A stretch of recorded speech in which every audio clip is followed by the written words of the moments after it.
Congressman Nadler and Mark Barden, Cap Pryor, co-founder of the Sandy Hook Promise, members of Stephen Wise, and members of the community and friends. First of all, I'd like to thank our Social Action Committee for their efforts that produced this evening. They reflect the best of our congregation.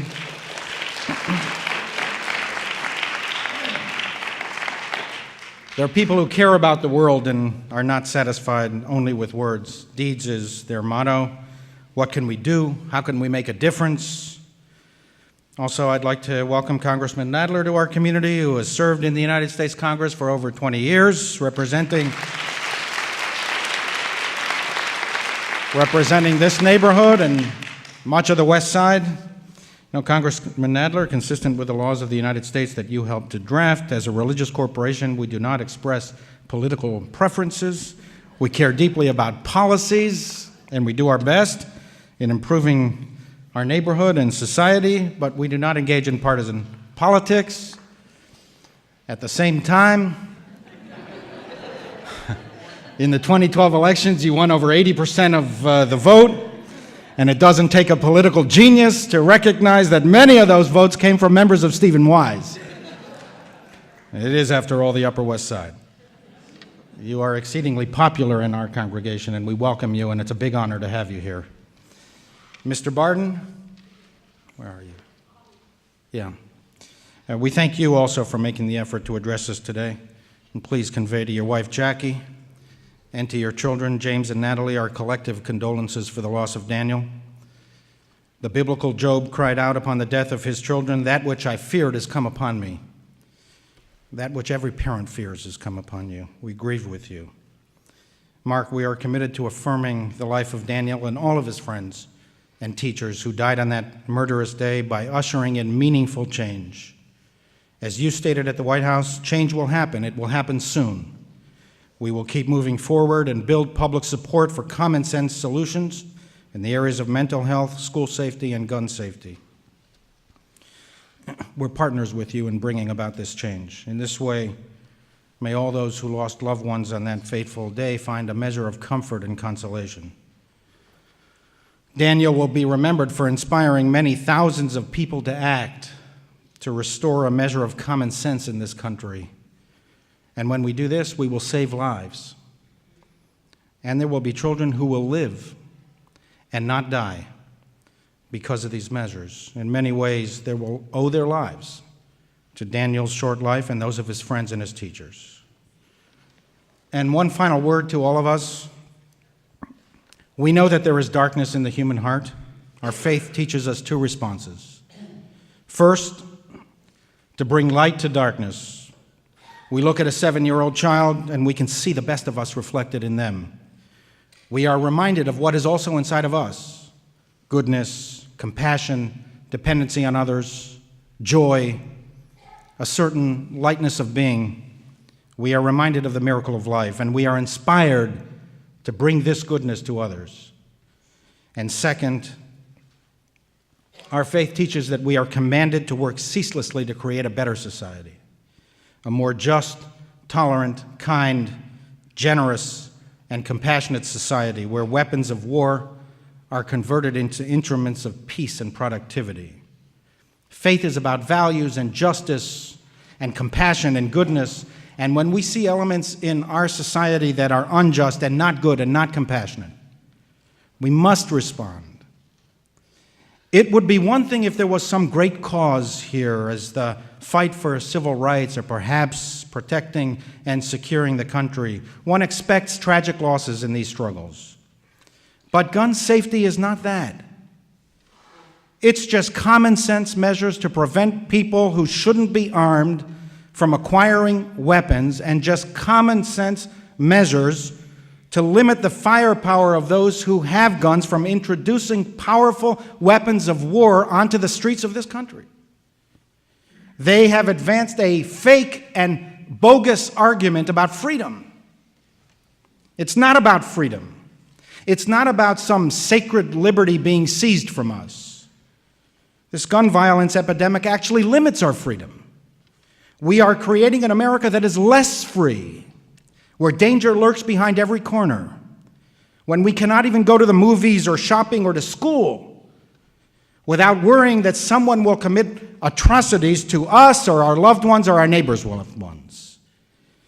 Since Newtown, over 3,500 people have been killed through guns. So come, let us commit to getting this thing done. Common sense solutions to out-of-control gun violence. As Mark said at the White House, we are not defeated, and we will not be defeated. Let us commit to getting this thing done for ourselves, for our children, and for future children who will live and not die to proclaim the glory of life.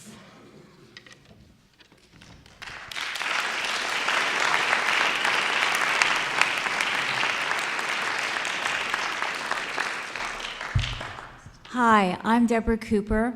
I'm a member of the Social Action Committee and a longtime congregant at Stephen Wise, actually for more than 30 years. My children were bat mitzvahed here. But I am also a long-term friend of Congressman Nadler's, and it is a real pleasure for me to introduce you to Congressman Nadler, who is a longtime public servant, who went from being the president of Stuyvesant High School, along with his friend and our fellow congregant, Dick Gottfried, to becoming an assemblyman for this district in 1976, and then the congressman in 1992. Jerry has always been a champion of progressive positions, but he is also an acknowledged thought leader as well. His expertise ranges from transportation to the history of law, to the Constitution, civil rights and civil liberties, and frankly, any other topic he wants to master, from the underlying economics of Social Security to the topic before us tonight, gun violence. I met Jerry in the halls of Albany, and as always, he was very gracious and spoke to me at great length. But one of the things people may not know is that the man Jerry succeeded was Congressman Ted Weiss, who was a member of this congregation and actually a long-term friend of the prior Rabbi Balfour Brickner. And together they worked to advance progressive social issues and always within a moral framework, because Ted was called the conscience of the House. And I think Jerry is a very able successor to that tradition of being a conscience of the House. And I think I am very, very proud to have him be my congressman and the congressman for this district. Ted Weiss's funeral was held at Stephen Wise, and Jerry and I were here. And actually, it was then that I said if he was going to run to replace Congressman Weiss, I would be honored to support him. And here he is. And he fills enormous shoes, but he does them very ably. And so I feel honored that this congregation has had two such wonderful congressmen to represent it. So, Congressman Nadler.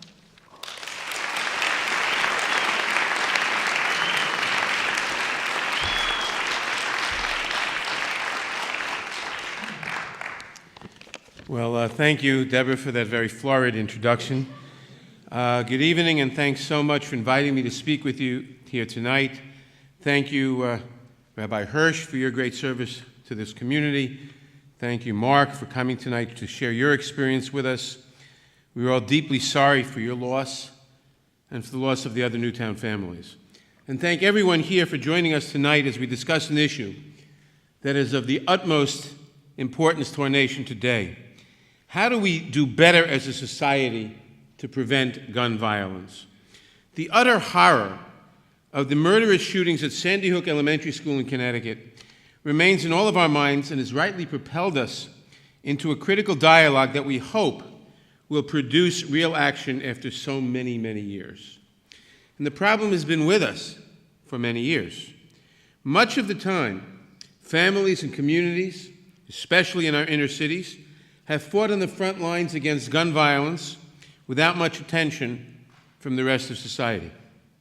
Now, with the alarming and increasing regularity of mass shootings, every couple of years, it seems, we have another mass shooting, like those in Newtown and Aurora, Columbine, it should be clear to all of us that gun violence is our collective problem as a nation and must be addressed in all of its forms. Since the shootings in Newtown, there have already been more than 3,500 gun deaths across America, which is typical for that time period. Other industrialized nations cannot fathom our level of gun violence. In 1 year recently, Germany had 158 homicides by firearms. Canada, 173. Great Britain, 41. Japan, 11. The United States, more than 10,000. Even adjusting for population, we are still exponentially more prone to gun violence. No one can dispute that such violence is an epidemic, and that is one that we must confront head-on. As you all know, earlier this month, in a terrible and shameful display, the Senate voted against a series of amendments designed to address various areas of gun control.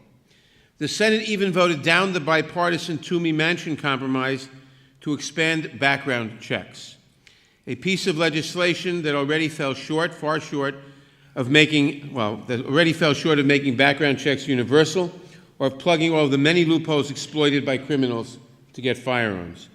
Even that modest compromise could not pass the Senate.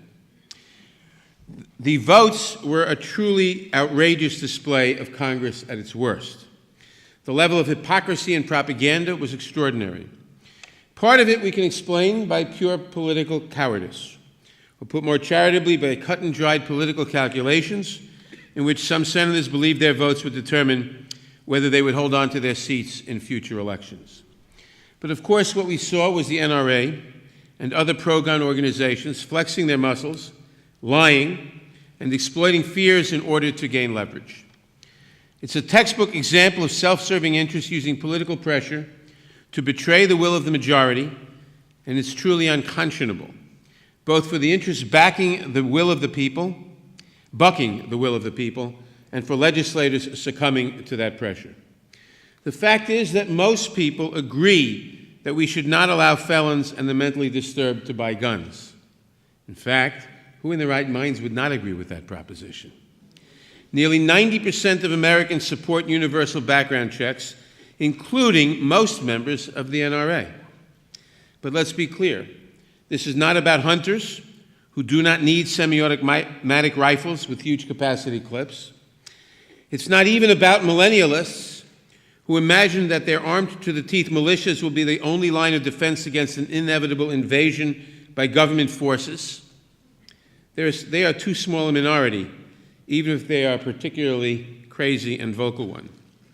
And it's not even a question of strict interpretation of the Second Amendment. After all, in 2008, when the Supreme Court struck down, in a very bad decision, struck down Washington, D.C.'s handgun ban, Justice Scalia wrote in the majority opinion striking down the handgun ban in the District of Columbia, he wrote as follows, quote, "Like most rights, the right secured by the Second Amendment is not unlimited. The Second Amendment does not confer a right to keep and carry any weapon whatsoever, in any manner whatsoever, and for whatever purpose. Nothing, in our opinion, should be taken to cast doubt on long-standing prohibitions on the possession of firearms by felons and the mentally ill, or laws forbidding the carrying of firearms in sensitive places such as schools and government buildings, or laws imposing conditions and qualifications on the commercial sale of arms." Close quote. That's the majority opinion in a very bad Supreme Court decision. That is to say, even our current Supreme Court would not back an absolutist view of the Second Amendment. No. The reality is that the recent lobbying blitz was not directed by the vast majority of NRA members, or gun owners, or Second Amendment absolutists. It was directed by gun manufacturers, whose only aim is to make profits selling guns, and to heck with the consequences. That's why I called the NRA enablers of mass murder, because that's who they're fighting for. The Senate voted to protect the profits of the firearms industry instead of the lives of the American public. Where does all of this leave us now, as we are still stung by an ugly defeat, with the memory of Newtown and so much senseless violence fresh in our minds? Call me naive, but I still have real hope. We now have a president who's on the right side, who is as outraged as we are, and who is willing to expend precious political capital to try to get something done.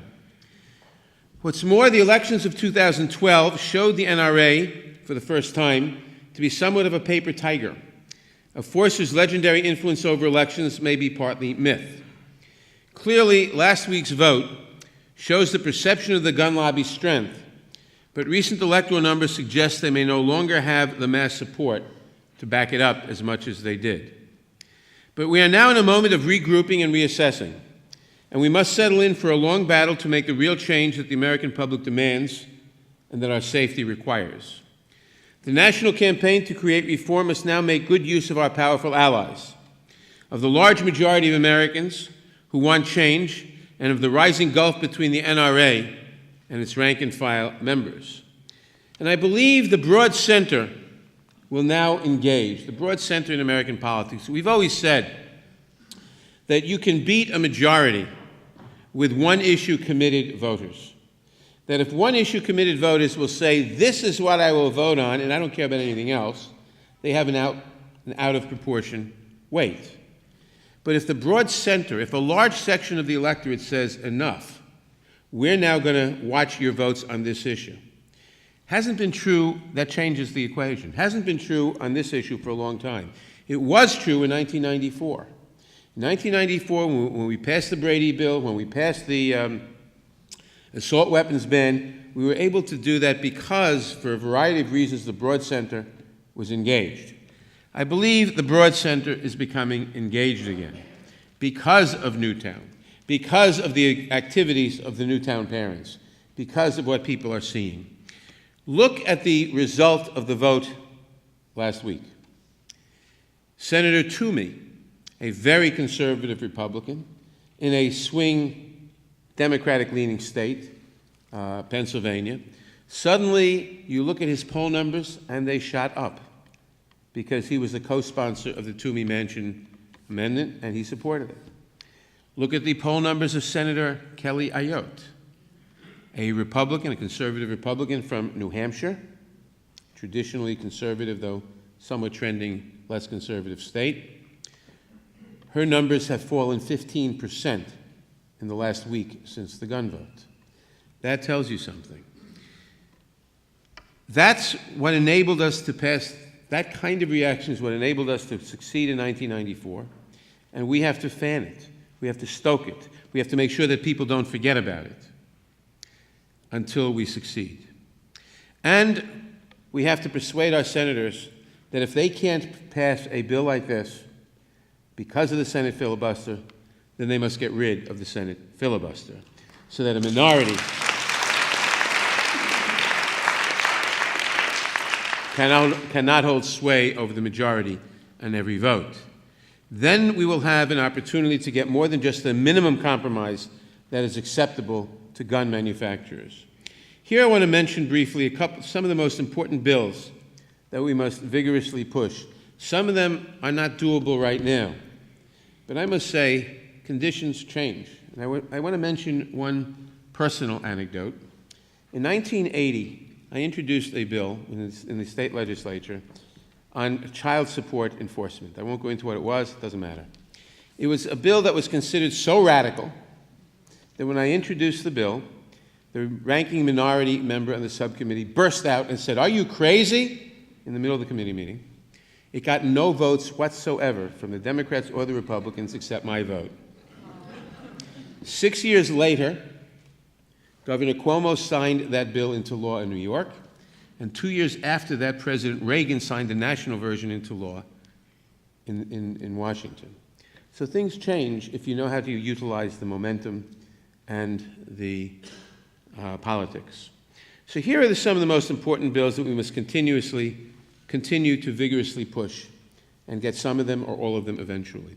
Obviously, the assault weapons ban, which would ban the import, sale, manufacture, transfer, or possession of semi-automatic assault weapons, and a ban on the transfer or possession of large-capacity ammunition feeding devices. No one needs a 30-round clip to hunt deer. A system of universal background checks, such as we were talking about, so that no matter where someone buys a gun, from a store a dealer, a gun show, online, they will be subject to a thorough review. It's estimated now that 40% of gun buyers do not go through a background checks at all, which is like having 4 out of every 10 people choose whether they want to go through airport security. This lets felons, domestic abusers, and those prohibited because of mental illness easily bypass the criminal background check system and buy firearms at gun shows, through private sellers, over the internet, or out of the trunks of cars. The Fixed Gun Checks Act would specifically prohibit the sale of firearms to all individuals listed in the National Instant Criminal Background Check System, and would require a background check for every firearm sale, including at gun shows and online. The assault weapons ban that I mentioned before would also include a buyback provision, which would allow the use of burn grant funds to compensate individuals who voluntarily surrender semi-automatic assault weapons and large-capacity feeding devices under buyback programs. This would be the government paying to get these weapons, and there are an estimated 250 million guns in this country now, off our streets.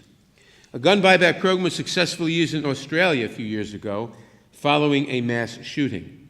The Australian government bought back 650,000 guns, which is proportionally a pretty big number for the United States, entirely eliminating mass killings in the 14 years since and reducing deaths by firearms overall. There have been many smaller-scale buyback programs in the United States. We ought to do it nationally. The Stop Online Ammunition Sales Act, which would require all ammunition dealers to be licensed. And finally, my own bill that I've introduced to prevent child sex offenders from getting guns. That, believe it or not, is not against the law now. And there's a lot more we can do. We can crack down on straw purchasers and trafficking, improve school safety and mental health services, restore real enforcement powers to the ATF and restore funding to the ATF. I love the fact that some of the very same senators and members of Congress who say we don't need new laws, we just have to enforce the laws we have, then vote to cut funding to enforce the laws we have. Require liability insurance for gun owners, make gun manufacturers and gun dealers liable for negligence for the destruction that their products inflict on innocent people, and so forth. If you ask me, every one of these measures is a necessary and common sense step to protect Americans on our streets, in our schools, in the workplace, at home, from preventable and tragic gun violence. Our job now is to continue to educate our colleagues, our friends, and our neighbors about the need for legislation to prevent gun violence, to counter the stranglehold of the NRA on vulnerable legislators, and to pass the strongest legislation we possibly can. It's our duty as responsible Americans who want to live in a peaceful, safe, and truly free society. Frankly, people around the world look at us and wonder how we, the United States of America, can tolerate 10 to 11,000 gun deaths every single year, year in and year out, mostly with no headlines because it's normal, because it's usual. And remember, the United Kingdom, 41 gun deaths, Germany, 173, the United States, 10,500. There is no excuse from that. We should ask how we can tolerate this in our country, and we can make progress. We have, I believe, an opportunity, because the Broad Center is getting engaged, we have an opportunity, if we persevere, not to do everything I just mentioned, but to do a lot of it in the next few years. Thank you.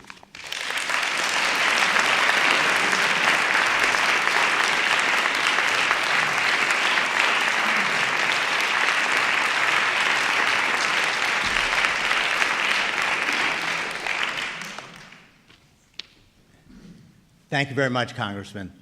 For those who don't know me, my name is Perry Gershon. I'm on the Board of Trustees here at Stephen Wise, and I'm one of the co-chairmen of the Social Action Committee. We'd like to thank everybody for coming. Hopefully this will be an educational experience for all, and we're going to have question and answers for some period after the second speaker. And before I get to that introduction, let me just thank a couple of notable people here, and also thank some of the people who organized this event. Deborah Cooper did an absolutely wonderful job of coming to our committee and coordinating with the Congressman, and we're all very grateful for what she did. And secondly, Eileen Ramore did arrange for our second speaker, and a Herculean effort to bring him here, and really her idea and her passion is hard to duplicate. I also want to thank Jackie Rowe Adams, Mothers Against Violence, Harlem Group for coming, and also Brooklyn Council member Letitia Tish James for coming here too. Thank you.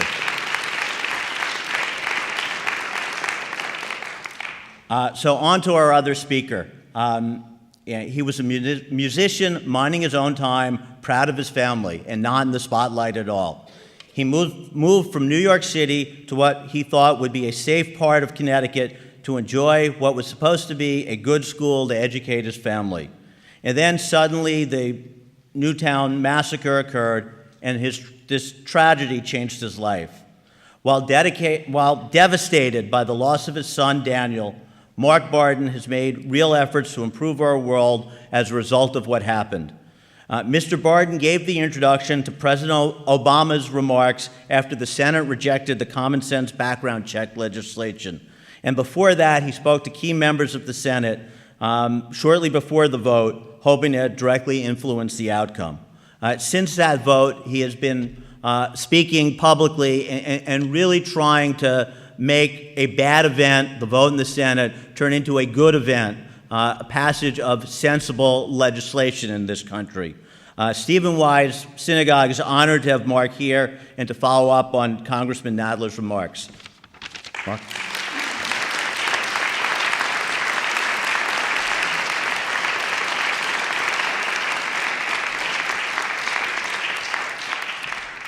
Thank you, Perry. Thank you, Congressman. Thank you, Rabbi. My name is Mark Barden, and as Perry said, I'm a musician. My wife, Jackie, is a school teacher. I'm originally from Yonkers, New York, and Jackie's from the Bronx. And we were just going about our lives, raising our three little children. We have a 13-year-old son, James. Our daughter, Natalie, is 11, and our Daniel was 7. We live in Sandy Hook, Connecticut, and we did move there for the schools, and the schools are excellent. It's an unfortunate that this happened in the schools, but they're great schools there. So Daniel was minding his business in his first grade classroom when a gunman stormed into the school and murdered him and 19 of his classmates and 6 of the administrators there at Sandy Hook Elementary School on December 14th. And so our lives are just completely different now. Daniel was an exceptional little soul. He was a light of happiness and positive energy in our home. When he was in preschool, he was selected to be part of a program where he was paired with special needs kids because of his nurturing personality. And the instructors there would tell us on a regular basis that if Daniel saw somebody sitting alone, he would ask to go comfort them. He would ask to be excused from an activity so he could go comfort somebody who he thought needed some support. Or if somebody was stuck with their zipper, he would go ask if he could help. My niece Lauren spoke with Senator Schumer last week, and she told a story about how they were eating their ice cream together. Lauren is 22. And Daniel noticed that Lauren didn't have any Reese's peanut butter cups in her ice cream, and suddenly became very concerned about that and started digging through his own so he could give his to her. And that's how Daniel was. We got the same reports from his teachers in kindergarten and first grade that he was always the helper. He would go comfort somebody. On December 9th, we were out shopping, and my wife Jackie and the other 2 children and Daniel were all going to one store.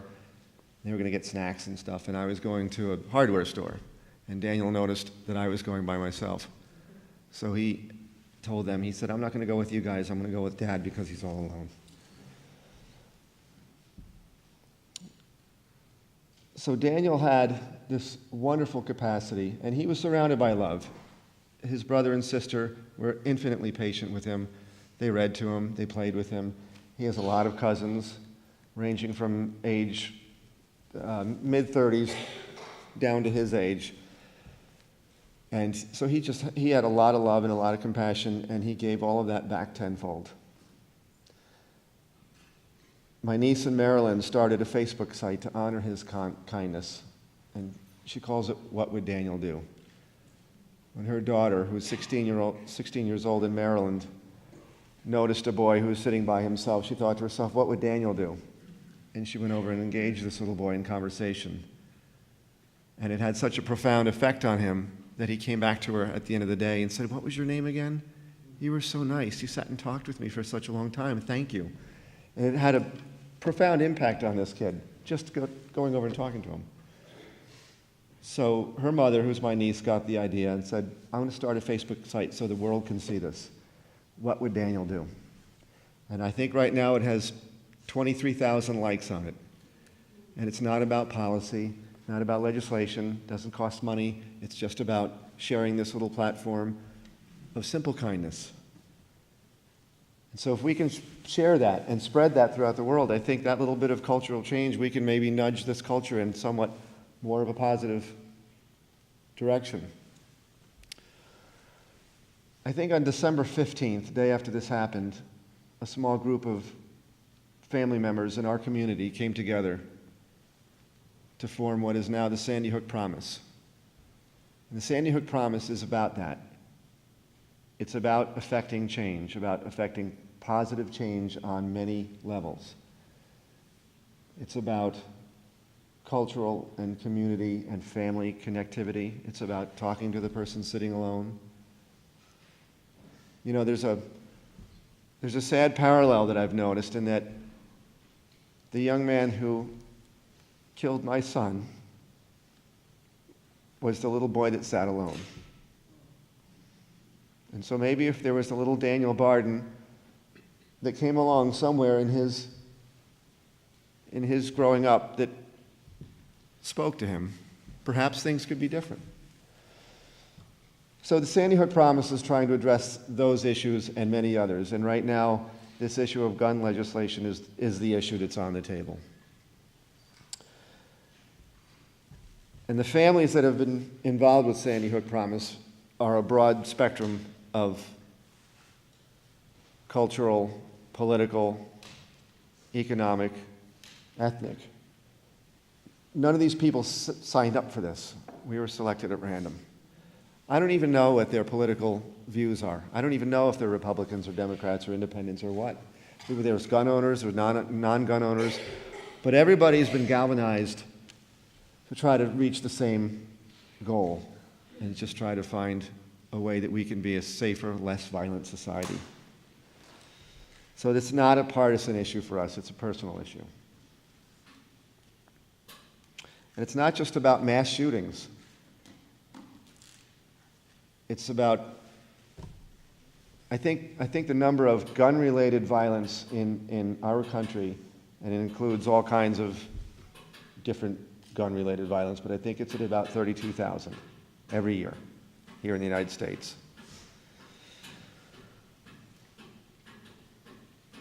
So we're looking for a nonpartisan solution. This is not about being Democrats or Republicans. This is about being human. It's a human issue. So part of the Sandy Hook Promise, we have participated in a lot of this legislative process. I'm a guitar player. I don't know politics, or at least I didn't. I'm learning about it now. We've been in Washington, we've been in the Senate. We're learning how the sausage is made. We went down there in February to meet with the senators and just to find out what's going on and to listen and to learn and see how the process works. We did take a position on federal legislation to support background checks, limit on magazine size, and anti-gun trafficking. You know, people will tell you that Chicago has the strictest gun laws in the country, and yet they have one of the worst gun violence problems in the country. And if you look at the neighboring states like Indiana, they have some of the most lax gun laws. So we have to look at things like straw purchases and trafficking as well.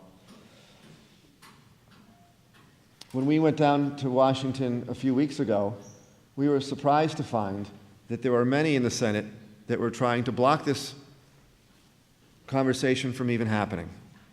They were trying to impose a filibuster so that the votes wouldn't even, so that they didn't even have to vote on it.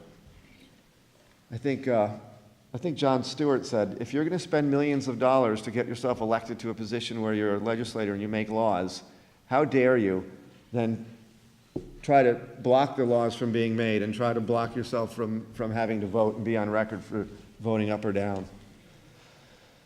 So I think we met with 29 United States senators in the course of 48 hours in closed-door meetings where we sat down and we told them our story and we cried with them and we showed them pictures of our children. And we said, this is why you have to do this.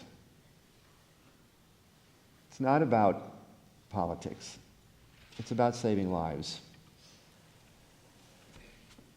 And so, you know how the story ends. So we're disappointed, but we're not discouraged. As the Congressman just said, you look at the polls, Kelly Ayotte is down 15% because she voted no. She looked me in the eye and said, you're right, we do have a problem here. She looked at my picture of Daniel and cried and then voted no. Senator Rob Portman from Ohio, my 13-year-old son met with him. And he looked him in the eye and said, Senator, do you think this Toomey Mansion proposal would save some of the 1,000 lives that are lost to gun violence in Ohio every year? And he said, I think it could. And my son James said to him, well, can you look into your heart and please consider that when you cast your vote? And he said, yes, I will. And then he voted no.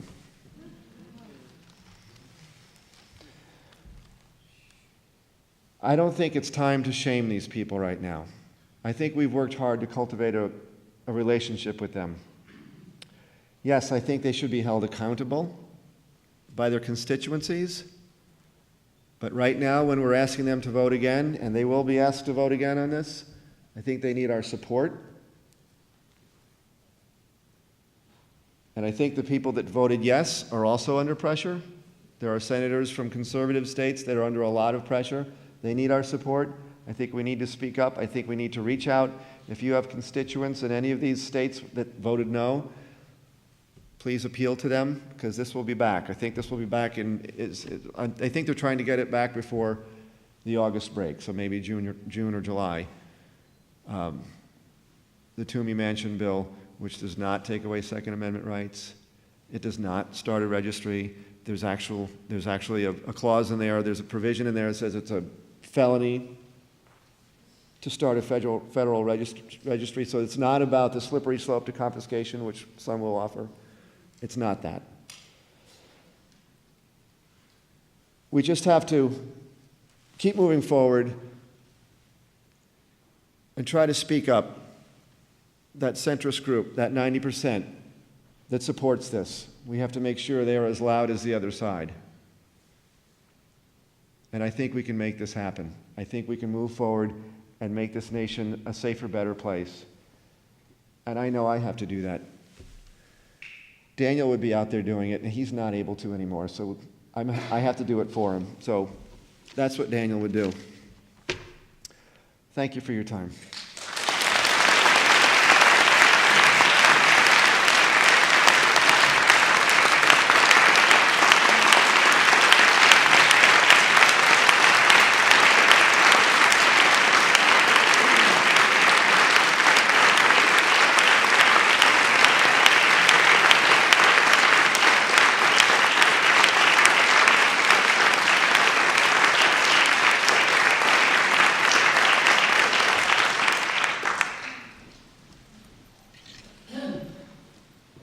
Thank you very much from everybody.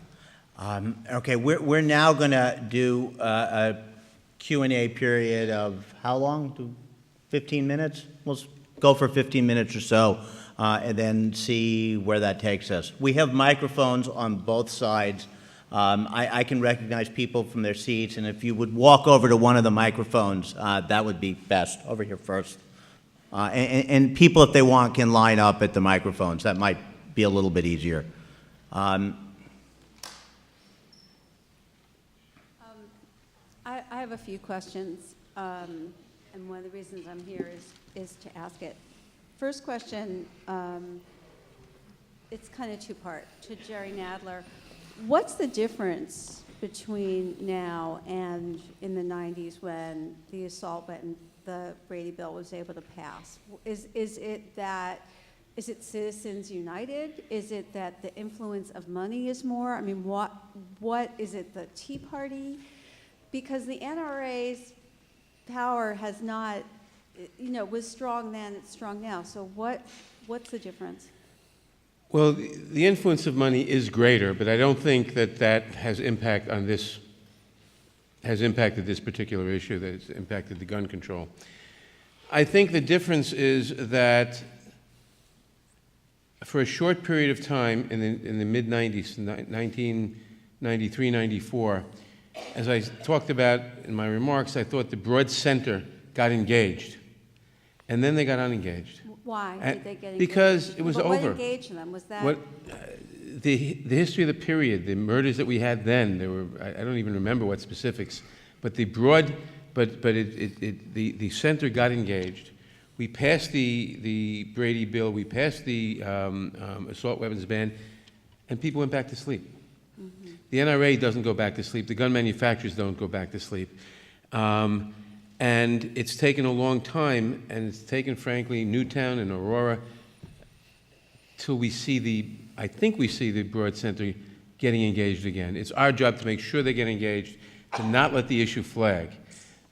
If that happens, and I think the polling data indicates it is happening, if it continues to happen, we can do some of this. If it doesn't happen, we won't.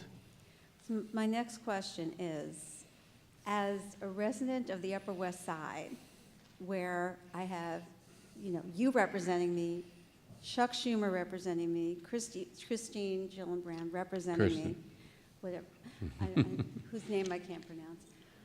What can I do? Because I'm not, my vote is not a threat to, it doesn't help or hurt Rob Portman, right? So, so actually two questions. If you hear from me, does that help you at all? Does it matter? And what can I do to get out of? Yes, people, even people who are deeply committed to the issue as I am and have been for 30 years, yes, it helps when constituents call up or write or whatever and say, I agree with you, thank you for what you're doing, keep it up. It helps in a number of ways. Number one, people have your back. Number two, and to be very blunt, there are a lot of claims on your time. There are a dozen different issues I feel strongly about. This is one of them.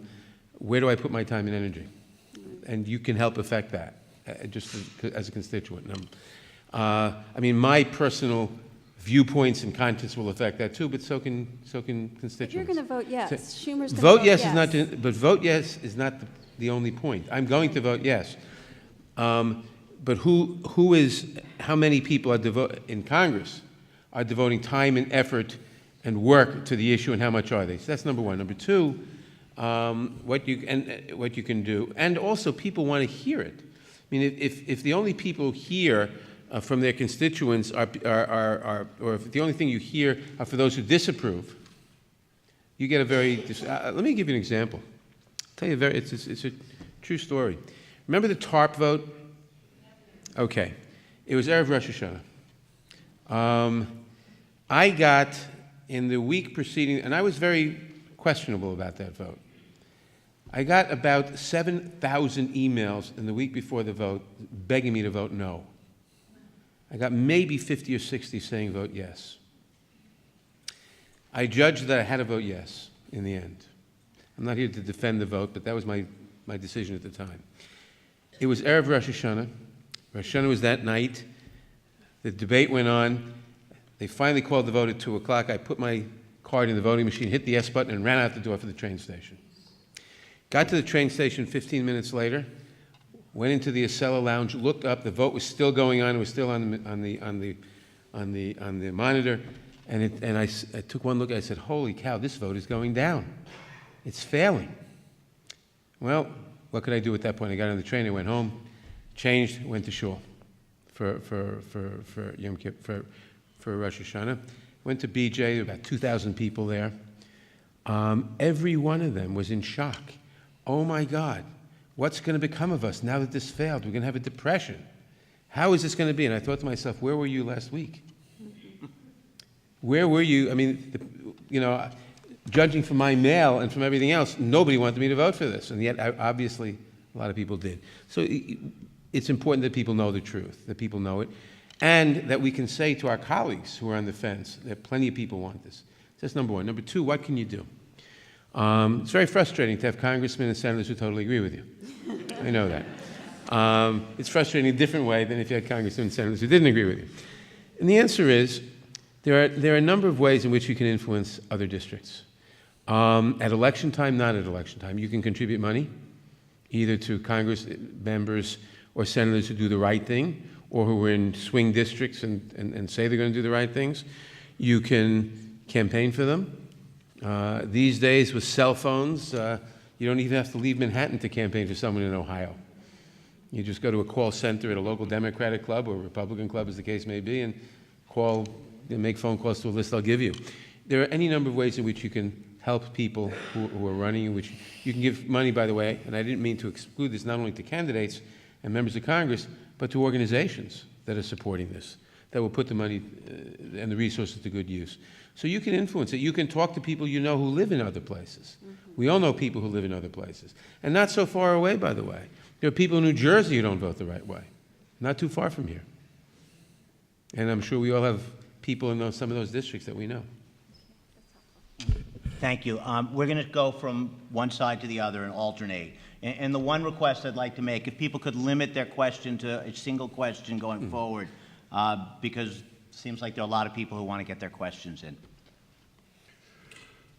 Okay, the right to own a gun may be in question what gun or if at all, but we all agree that the duty and the responsibility to secure the guns that you own is there. So they have some laws that the gun have to be sold with locks or people have to lock the gun. I went to Walmart and it was a big gun with this lock. I can show it to you close. It's with a screwdriver you open it. We have to toughen the lock, the security. If a child take a gun to school, his father should go to jail. And if there are locks that develop in Israel that not only locks the gun, they also have a cables that you can lock it to a stationary or to a wall. And can I just ask that you ask a question, or we have a lot of people who'd like to get their questions in? okay, I like to toughen these laws for what kind of locks that will prevent children from killing each other and take gun to school. I'll give a very brief answer, obviously.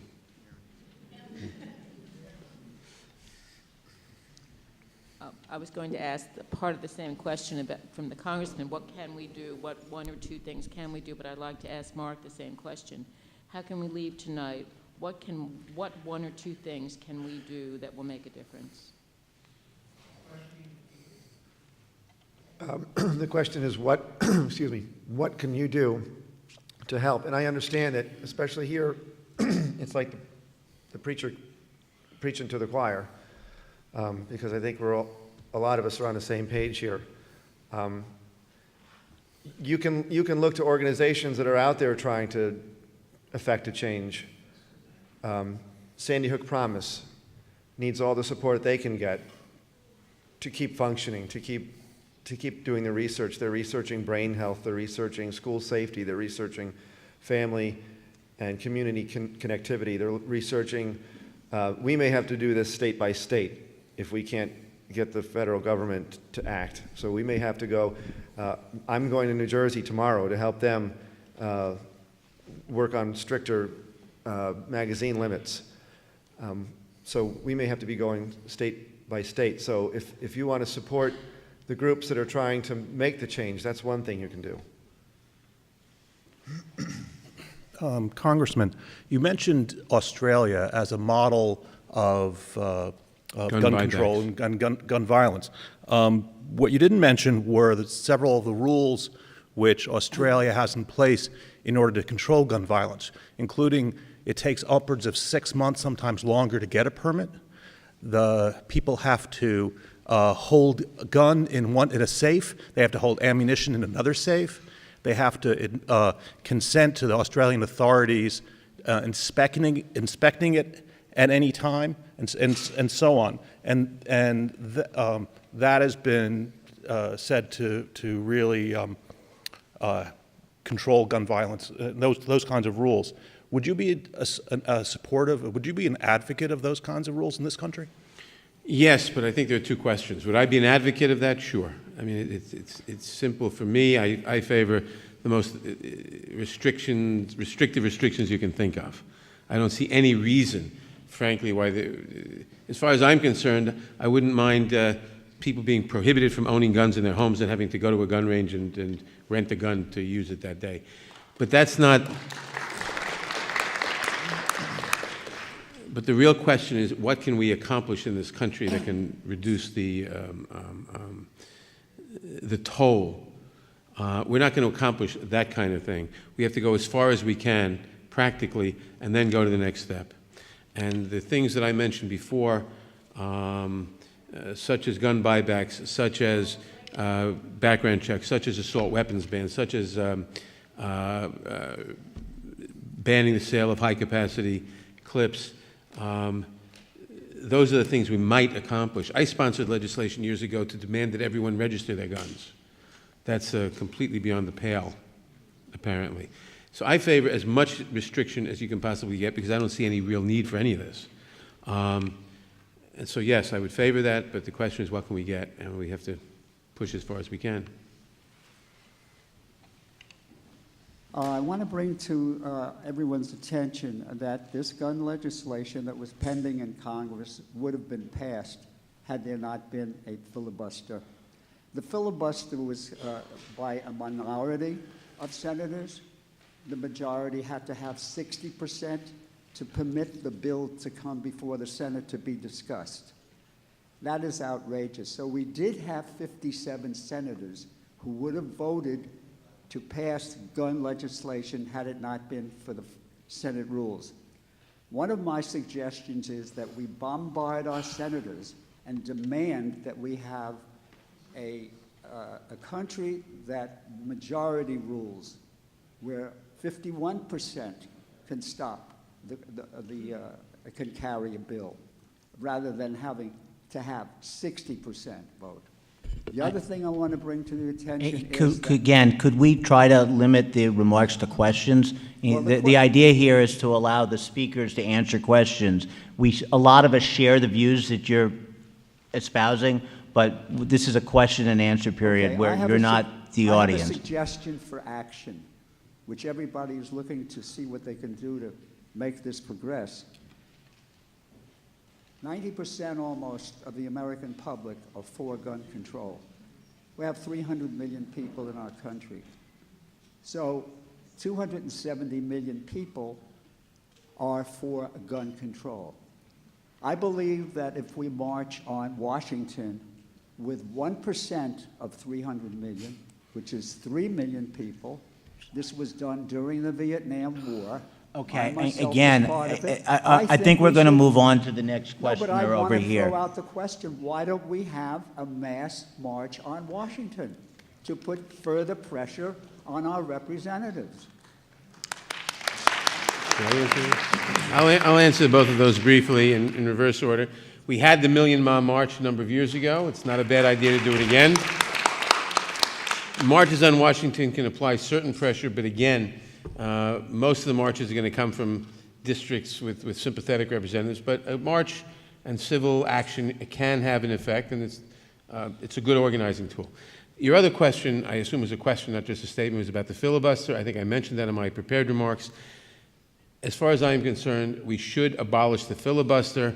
It is not part of the Constitution, but what inhibits the and I've been arguing with our senators for the last 9 or 10 years on that point. What inhibits abolition of the filibuster is that the filibuster is several things. Number one, it gives every individual senator a lot more power because he can threaten the filibuster. So that's difficult to get senators to surrender personal power, number one. Number two, the minority party, in this case the majority party, which would have to do this, in this case the Democrats, to some extent, some of them support the filibuster because they figure, God forbid, when we'll be in the minority, we'll need it. The answer to that is when you have the filibuster in place, nobody has a majority. Everybody can block everything. Nobody can enact anything. And that is anti-democratic. It paralyzes our government. And from a Democratic Party point of view, and I say this because it's the Democrats who have to abolish the filibuster if it's going to be abolished, the Democrats are more the party that want government to do things, and therefore should be more interested in having a Senate that can pass things, as opposed to Republicans who are generally more interested in stopping things, which means the filibuster isn't a bad idea from their point of view. I'd just like to make one point on what I'm learning about as I learn this process is the importance of language. And the word control scares people right away. So we're trying to change the language from gun control to gun safety. Because people hear control and they're... Okay, on this side.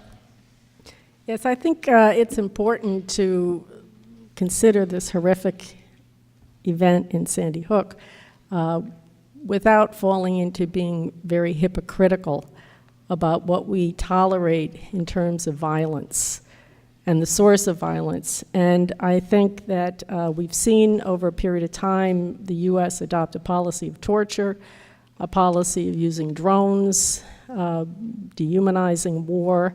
We see a president with a kill list. We see these policies.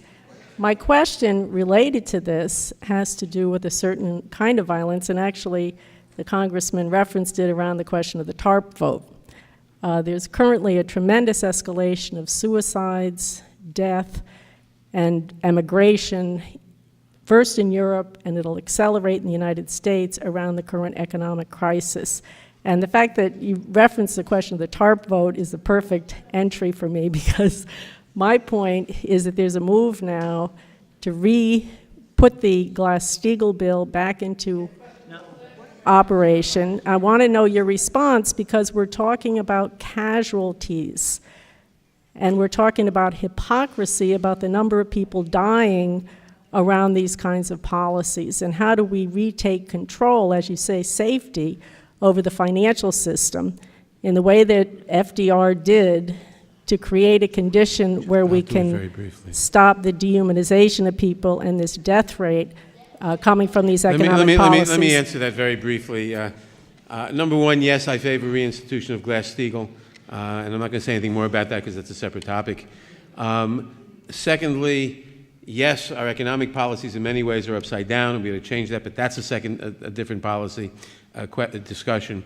Thirdly, yes,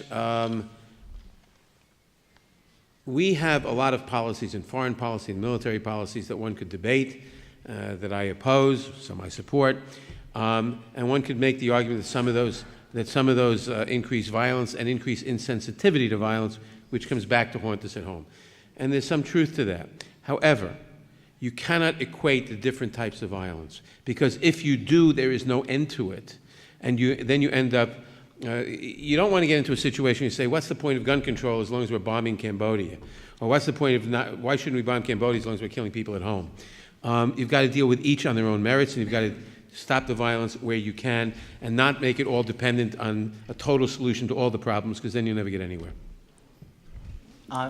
Before we go to the next question, let me just make the request. People limit their questions to a question and limit the subject to what we're here for. Okay. It seems like whenever we have a conversation about gun violence... Would you speak up, please? Okay. It seems like whenever we have a conversation about gun violence, the topic of mental health comes up. And there's no statistical link between mental illness and violence. Study after study have shown that people with mental illness are no more likely to commit acts of violence than people without mental illness.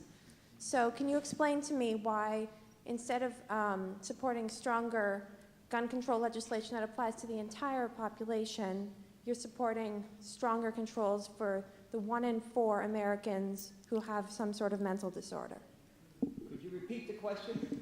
My question is, given that there's no link between mental illness and violence, why are you supporting stronger gun control measures for the 1 in 4 Americans with some sort of mental disorder than for the rest of the population? I'll take it. Well, what you say is partially true. There is, I don't know what the statistical connection, if any, is between mental illness in general and gun violence. There are clearly certain kinds of mental illness, schizophrenia, for example, where you wouldn't want people to have guns. And certainly, yes, if you had a preference, as I said before, if I had my preference, I would prohibit, almost totally prohibit possession of guns, period. But we don't have that. We probably don't have that option. And what? Not yet. Not yet. Maybe one day we will. But you want to. There are certain kinds of mental illness where I mean I haven't studied this, but where I believe that there is a connection, and that's where you have to focus.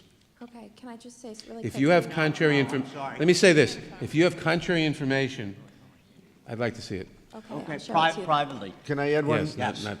I'll just add to your comment that, yes, most people suffering from mental illness are likely to be the victims of violence rather than perpetrate it. And we're looking at it as a and. It is trying to address people with mental illness, not just because of a violence issue, but because they need to be addressed.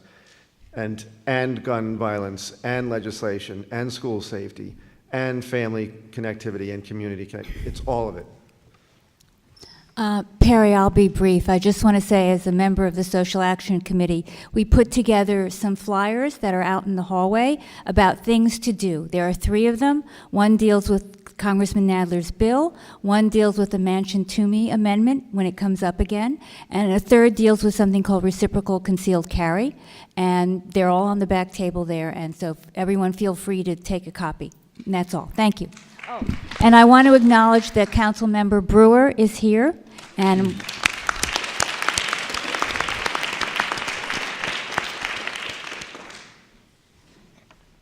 We're going to do 2 more questions. Sorry? I agree the conversation should be about saving lives, and I also agree with the reference to the economic system functioning better would help save lives, because a lot of stress is put on people when we're in a never-ending depression, recession.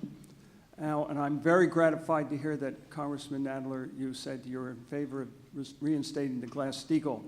Will you support the H.R. 129, which is the bill in Congress? Will you sign on and endorse that bill? I'm not going to encourage an answer to that. I want to ask the question. Are you going to, will you endorse that bill? I endorse repeal of Glass-Steagall, as I said before. You won't endorse the bill? I endorse the bill, if that's what the bill does. Thank you. Hi, good evening, and thank you for coming. I'm a member of Moms Demand Action, which I joined just a week after the terrible events. I'm the wife of a gun owner. I'm the daughter of a gun owner, neither of whom has ever given $1 to the NRA, and neither of whom would ever dream of having an assault weapon in their home. My question, and it's really a question, is because you're closer to the conversation, do you hear any talk regarding the application of technology, incentivizing technology to keep us all safer? RFID, biometric devices, it's out there, the technology exists, it's patented. I know Biden included a few folks on the task force. Since January, I've heard nothing about the application of this to the problem. I attended conferences out in San Francisco with the Silicon Valley tech community. Ron Conway, who is an angel investor, is launching an initiative to connect the technology world developing biometrics with investors to launch that. I met with them again last week in D.C. They have some brilliant minds working on that, and I'm going to attend a function tomorrow night, actually, in Manhattan with those same people. And they have initiated an X Prize for innovation on exactly that issue. So that is absolutely happening, and Vice President Biden's people are on it as well. Great. Okay, we're going to do one last question, and then our speakers will be joining us in the front. What happens to the people who are online? We'll have the chance to meet with the speakers personally in the front. Afterward, they're not leaving, and you can meet with them. Why don't they have the questions here then? Simple question. Since it seems impossible to outlaw mass murder weaponry, and there is nothing in the Constitution regarding ammunition, might it be possible to outlaw for civilian use lethal ammunition? People would still be able to buy blanks that can do a lot of damage without normally killing people.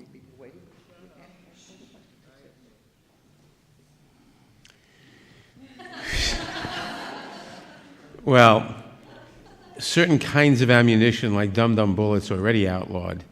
I don't think we're going to get to the point, if we're not outlawing all guns, of outlawing all ammunition. We could certainly do more intelligent things. We should microstamp guns and ammunition so you know where it comes from and if it's used for the improper purpose. We should limit the sale of ammunition. We should limit the sale of, or prohibit the sale of certain kinds of ammunition. All of those we should do. But if you have the votes to do those, you have the votes to do a lot of other things with guns. I mean, it's very simple. I'd like to thank our speakers. Apologies to the people who did not get to ask their questions publicly, but our speakers will be available in the front afterward. Thank you very much.